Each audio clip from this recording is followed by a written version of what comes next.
And we're back. And we're back. This is the last episode of this book. Yeah, day 12 or whiskey number 12 out of volume 2, Exploration. This one comes to us from Belgium. Denise, Belgium. I'm going to read a little bit about it. Things that I found that were very interesting.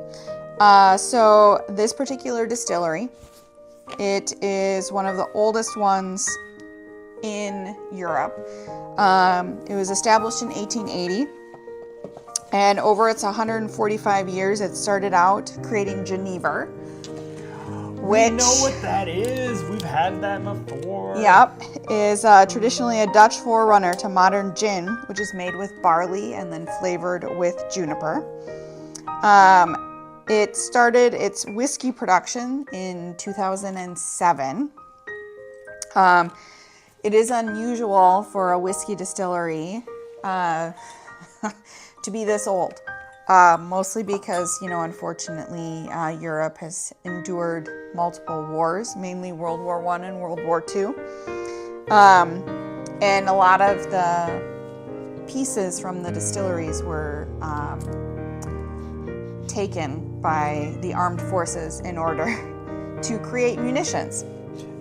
Sorry, I'm interrupting you by saying it smells glorious. Okay, great. We will get to that. This particular distillery, it's written in this book here that it has survived 2 world wars because the copper stills were not claimed by armed forces to make ammunition. The Village Distillery hid its stills by throwing them into a side branch of the River Lye.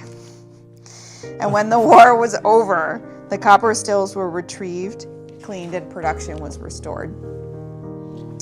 So they basically took their stills, took them out of their production area and tossed them in the river and sunk them.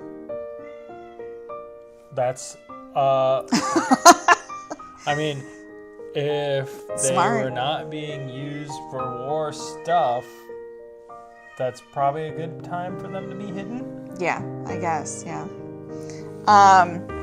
One other thing about it, the picture that's in here is that there's a giant copper still in this distillery, and like the entire production center of the image that's in here is basically centered around it, and it very much reminds me of Willette in Kentucky. I liked that place.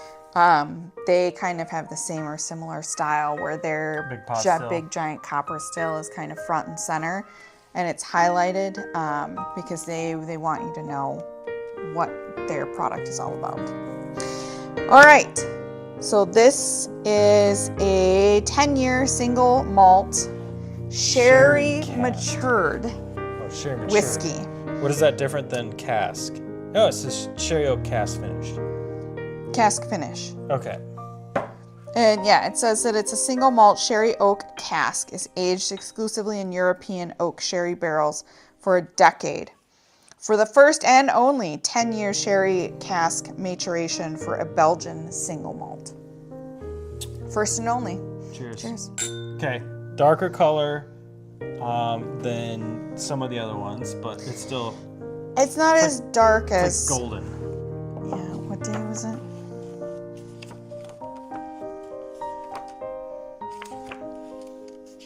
Yesterday's? The black corn rye. Yeah, it's not as dark as that. Not as dark as that one. But this is dark. It's got a lovely aroma. And that is definitely the sherry casks. Although I get a hint of something slightly prickly on the backside of the aroma. So we'll see. Maybe it's just because it sat in wood for 10 years.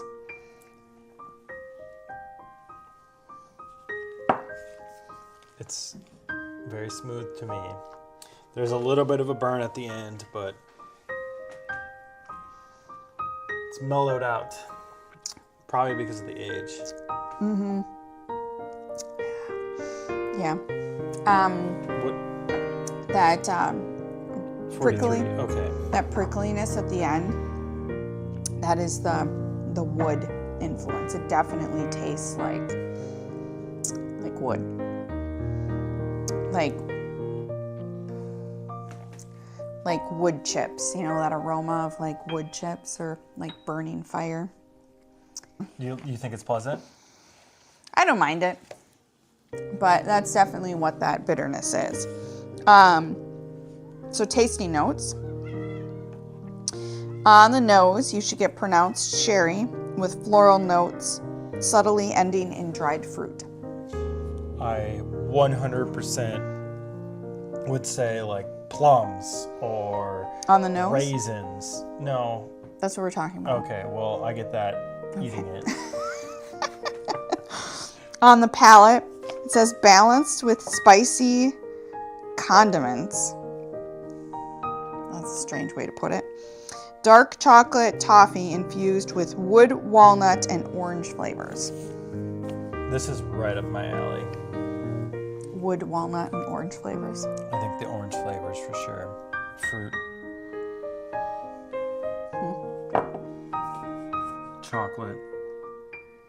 Not that crappy white almond chocolate or whatever.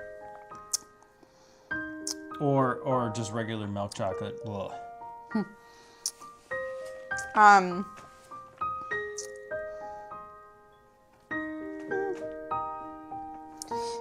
The finish, medium length, clear notes of cinnamon, tannins, and walnuts.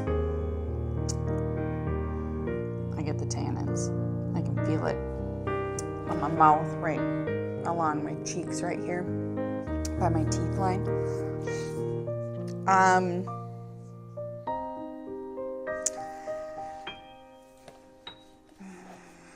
think I'm still undecided about this one. I think that it's very pleasant. It's quite nice. Well made, for sure. Well made, yep. It is flavor-wise very well balanced, and it has a nice arc to it that leads to the finish.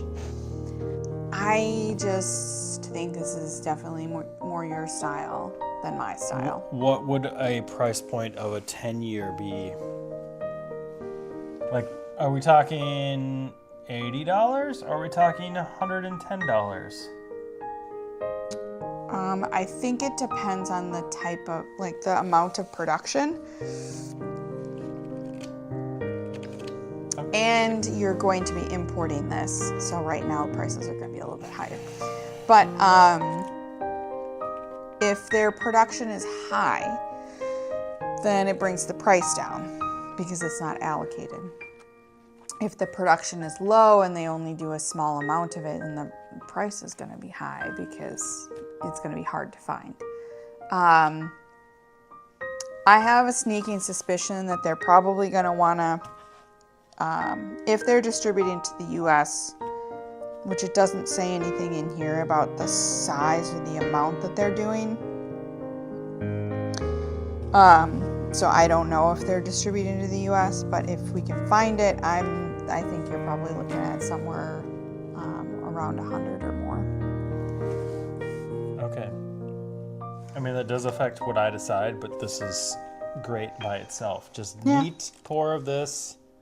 I mean, I could be completely off on that price. I mean, if we see it on the shelf, it'd be interesting.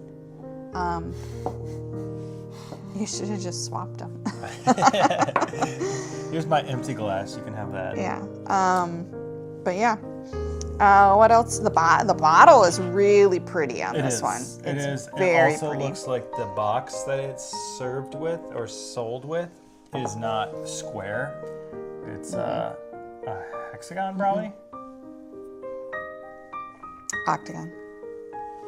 1, 2, 3, 4, 5, 6. 6 sides. No, octagon is 8. You think it's 6 sides? Is that a hexagon? I don't know. I'm an art major.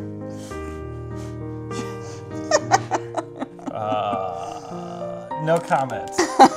Not an art major. You're an engineer. Yeah, I can't tell how many sides are on that right now. I think it's got 6. It reminds me of the gunpowder gin